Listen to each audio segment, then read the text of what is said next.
5월 16일 방송을 시작하겠습니다. 애플 채권 146조 굴리는데 삼성 현금 115조 들고 있는 이유. 자, 여기서 기사 제목도 중요한데 이 숫자로 주목하시길 바랍니다. 채권 146조. 글로벌 기업이지만 146조, 삼성 현금 115조. 천문학적인 금액이죠? 자, 이유를 봤더니 애플은 당연히 소프트웨어, 물론 하드웨어 기기를 기본으로 해서 소프트웨어로 확장해 나갔죠. 주문 제작이기 때문에 현금 운용성에 있어서 여유가 있어서 자산 운용사에 가깝다. 자, 삼성은 설비 투자가 많기 때문에 현금을 115조 갖고 있어야 된다. 재무 전략이 다르다. 이런 기사의 내용입니다. 뭐 설비 투자 삼성은 매년 수십조 들여서 설비 투자, 애플은 하청에 100% 생산 맡겨. 설비 투자 필요 없어서 여윳돈 넘친다. 1분기 채권만 14조, 운용사급 투자이다. 자, 올 들어 채권 14조 매입했고, 그리고 100% 주문 제작해서 여윳돈이 넘친다. 대만 폭스콘과 TSMC.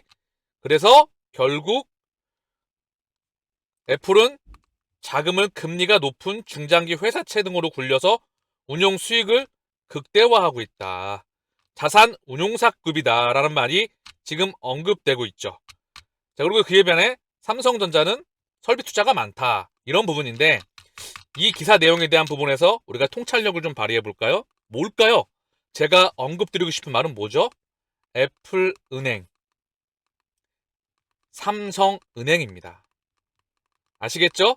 은행, 증권, 보험, 자산운용, 그리고 기타 금융기관의 장벽이 허물어지고 통폐합이 가고 있습니다. 그리고 페이망과 전세계 페이망, 이게 하나로 연결되게 되죠. 그 연결시키는 혈관망은 바로 리플 네트워크, 일명 리플넷으로 명칭되게 되겠죠. 그리고 거기 기어댕기는 거는 혈액이 바로 각종 토큰, 비트코인, 이더리움, 각종 코인과 토큰들, NFT, CBDC, 그리고 이 모든 것들을 브릿지 연결 자산으로 XRP가 그 중심에 있겠죠. 물론 현재 명분으로는 CBDC가 설계해 놓일 이유입니다. 자, 우리는 이 세상을 준비하고 있는 거예요. 삼성은행, 애플은행, 큰 그림에서 말입니다. 자, 이미 2023년 4월 애플 4.14, 4.15, 자, 4%대의 저축계좌. 자, 저축계좌를 출시하였다. 한국 도입 가능성에 은행들 긴장하고 있다. 애플발 간편결제 지각 변동, 유료화 해외 결제 오프라인, 경쟁력 강화에 분주한 업계 애플페이 건당 0.15%의 수수료, 네이버페이, 삼성페이 현장 결제 연동, 카카오 환전 없이 해외 결제 확대한다. 삼성 또한. 자, 그래서 간편결제 이용량 추이가 폭발적으로 증가하고 있죠. 그쵸? 이 그림이 뭐죠? 제가 언급드리는 게 바로 이것 또한 엄청나게 지금 줄기만 나타내고 있지만 엄청난 작은 혈관들이 확장해 있을 겁니다. 우리가 보지 못했던 이 그림의 연장선이다.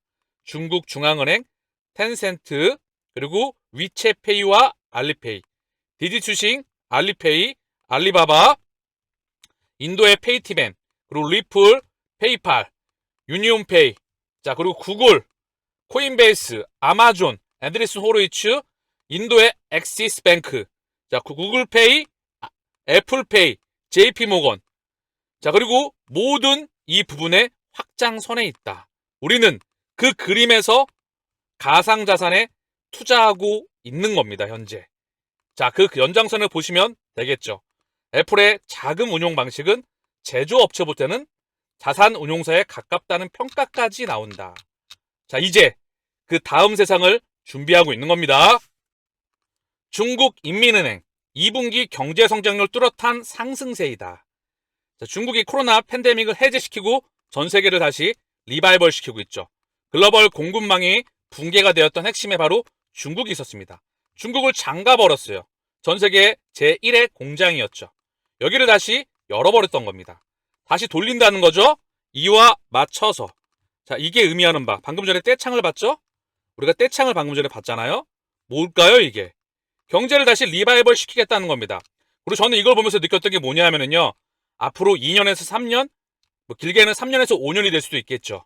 아마 이런 떼창의 모습을 우리는 평생토록 실생활에서 볼 수 있을까 그런 생각이 들었습니다. 메타에서 가상경제로 이동하게 되면서 제2의, 제3의, 제4의 팬데믹과 함께 다가오는 세상들, 그다지 살기 좋은 세상 같지는 않습니다. 어쨌든 중요한 건 그거는 큰 그림이고요. 지금으로 돌아오면 경제를 다시 리바이벌 시킨다. 이거를 자산시장에 적용시켜 볼까요? 꺾였던 걸, 폭락했던 걸 찔끔 반대시켜놓고 눈치 보고 있다가 다시 한번 경기 침체를 넘어선 경기 폭락, 시스템 리스크, 퍼펙트 스톰이 오기 전에 마지막 피날레를 장식하겠죠. 저는 그 그림의 연장선으로 보고 있어요. 그리고 이와 맞물리는 바로 연방준비은행의 금리 인상 중단 발표. 자, 그리고 바로 핵심은 뭐죠? 우크라이나 전쟁에 대한 합의. 시장이 뒤집어지는 메가 이슈가 되겠죠. 우리가 기다리고 있는 부분입니다. 자, 이미 물밑 작업은 진행이 다 되고 있죠? 자, 거침없는 야놀자. 글로벌 B2B 여행사 품다. 이스라엘 고글로벌 트래블 인수. 자회사 야놀자 클라우드 통해서 인수금 종전 최고 3천억 원 넘었다. 공유경제 플랫폼에서 숙박 플랫폼 끊임없이 확장해 나가고 있죠. 그 기반 위에서 이 뒤에 누가 있죠? 바로 소프트뱅크 비전 펀드와 함께 나아가고 있다. 전 세계 점선면 전략의 일환입니다. 이게 숙박이 될 수가 있고요. 쿠팡이 될 수가 있고요. 각각의 맡은 플랫폼의 역할이 있다는 거죠. 바로 손정희 소프트뱅크 회장의 그 머릿속에 있는 그 미래를 만들어가는 사람의 전략에 있다는 겁니다. 4차 산업의 기술이 우리 곁으로 다가오고 있는 겁니다. 그다지 살기 좋지 않은 세상이 될 수가 있겠지만은요. 대기업, 물류, 빅데이터, 주류 유통판 바꾸나. 주류 유통판에도 벌써 물류와 빅데이터의 만남. 빅데이터는 뭐죠? IoT, 인공지능입니다. 자, 계속해서 촉에 의존하던 광고판 AI가 바꾼다. LG CNS 맙 인기몰이. 과거 온라인 데이터 분석해 최적의 광고 마케팅 전략 수립, 입찰 가격도 자동으로 설정한다. AI와 협업하는 기업은 급증하고 있고요. 시장 분석 광고 카피 척척. AI 분석하며 마케팅 효율이 30% 올랐다. 다시 한번 AI는 블록체인과 두 가지의 심자입니다.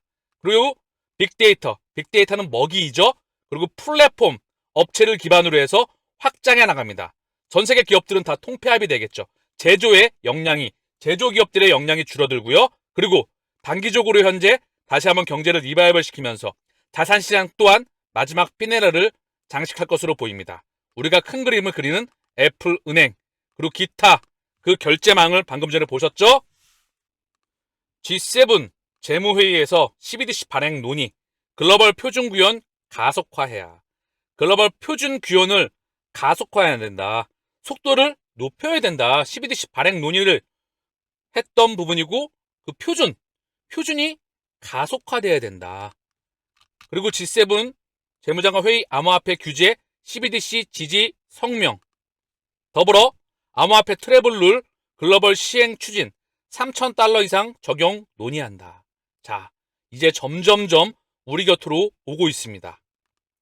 연준 금리 인상 종료는 올해 증시 상승을 전망한다. 폴 듀터 존스. 자, 미국의 억만장자 헤지펀드 매니저라고 합니다. 올해 금리 인상은 끝났고 올해 증시는 상승할 가능성이 있는 것으로 믿고 있다. 저와 매크로간이 비슷하죠. 제 시나리오 1과 2 영상 못 보셨던 분들은 그 다음 영상을 좀 찾아보신 다음에 시나리오 1과 2를 공존하면서 같이 준비하시길 바랍니다. 이제 곧 상승장이 멀지 않았습니다. 굉장히 화려할 것으로 예상이 됩니다. 마지막 피날레이기 때문에 경기 퍼펙트 스톰 이전에. 그리고 이더리움 거래소 공급 사상 최저치 반등 가능성이 있다. 자, 계속 나오고 있죠. 긍정적인 소식이죠. EU 역내 유로존 올해 성장 전망 1.1%로 상향한다. 1.1% 이게 상향시키긴 했죠. 기존치보다. 그래서 경제를 리바이벌 시킨다는 거죠. 어쨌든 중요한 건 이 기사가 의미하는 건 우리도 그렇게 받아들일 수가 있겠죠. 다만 이미 유럽은 1.1%로 상향시켰다는 게 상향시킨 게 성장률이 1.1%입니다. 이 정도면 완전히 저성장이죠. 전망치를 상향시켰어도 1.1은 저성장을 나타낸다. 그렇기에 다음 세상을 구현하기 위해서 새로운 판이 만들어질 필요가 있었겠죠. 유럽은 과도한 재정 부채, 정부 부채에 오래전부터 2011년, 12년부터 시달리고 있었습니다. 통화는 공유하면서, 통화 정책은 공유하면서 재정 정책은 분리했었고요. 각 국가의 각 국가의 사람들마다 생각과 가치관과 그런 모든 관습들이 다르죠. 그렇기에 다음 시스템이 필요한 겁니다. 경기 침체 오더라도 연내 금리 인하 의문이다. 금리 인하가 쉽지 않습니다. 왜? 여러모로 경쟁이 시스템상 불확실한 그리고 시스템적으로 수명에 다한 시스템을 쓰고 있기 때문이죠. 핵심은 부채입니다. 천문학적인 부채, 그걸 해결할 수 있는 다른 시스템, CBDC에 대한 도입, 새로운 통화 정책, 디지털 물질에 대한 도입이 명분이 필요하겠죠. 바로 CBDC 세상에 오면 XRP 세상이 도래함을 여러분들은 그 와란토를 완주하신다면 천문학적인 부에 위치해 있겠죠. 자, 그리고 어제 말씀드렸던 속도내는 대한민국에서도 속도를 내고 있는 CBDC 도입, 삼성과 한국은행 공동개발 추진한다. 그 세상이 오고 있습니다. 자, 리플 소식으로 돌아와서 연방준비제도 이사회 즉시 지불 서비스는 바로 미국 중앙은행입니다. 어제도 디지털 달러 프로젝트에 대해서 언급을 드렸죠. 미국의 달러, 미국의 CBDC를 누가 바로 만드느냐? 당연히 기득권이 만드는 겁니다. 지금의 경기 침체, 경기 폭락, 다음 다가오는 4차 산업과 다음 문명의 중심들, 미국의 힘을 빼고 전 세계에 다른 새로운 판을 만드는 금융의 원 시스템을 누가 만들까요? 새로운 주인이 만들까요? 아니죠. 지금의 주인이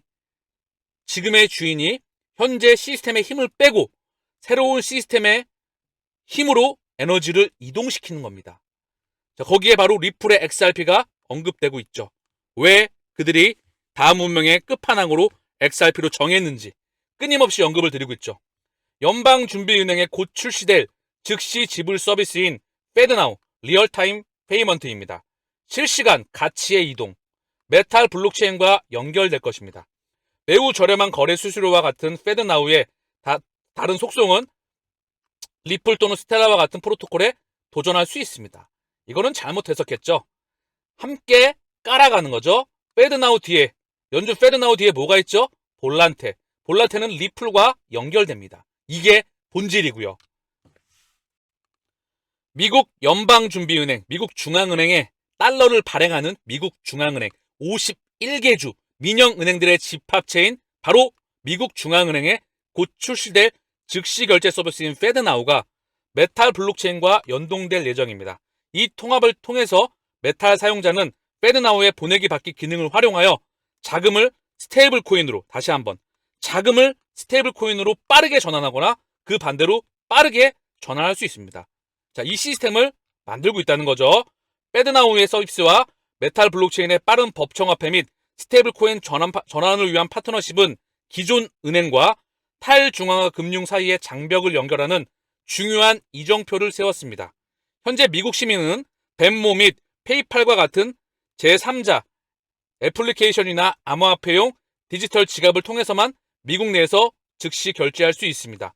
이 플랫폼은 파일럿 단계에 있으며 US 뱅크, 익스체인지 뱅크, 다양한 결제 프로세서, 솔루션 제공업체와 같은 최근 추가된 조직을 포함하여서 120개 이상의 조직이 참여하고 있습니다. 페드나우가 활용할 핀테크 기업에는 국경 간 결제, 금융거래원 오픈소스 분산 원장 기술의 저명한 제공업체인 리플이 포함될 수가 있습니다. 더 이상 무슨 말이 필요할까요? 이거에 대한 미래. 소송은 지나가는 부분이다. 개가 웃을 일이죠. 이미 미래는 정해져 있습니다. 자, 리플의 최고 변호사 스튜어트 알더로치죠. SEC. 그때 틀렸어. 지금도 틀렸어. 자, 하위 테스트 그리고 리플에 대한 소송에 대한 부분에 대해서 언급을 하고 있죠. 알더로치는 SEC의 해석이 그 당시에도 틀렸으며 지금도 계속 틀렸다고 주장하며 본질적으로 무엇이 공통기업을 형성하는지에 대한 SEC의 이해에 대해 의문을 제기합니다. 제 기준으론 그냥 쇼다. 그냥 의도적인 누르기다. 그걸 누가 정할까요? SEC 위에 있는 그들이 정하는 겁니다. 그 시기를 말입니다.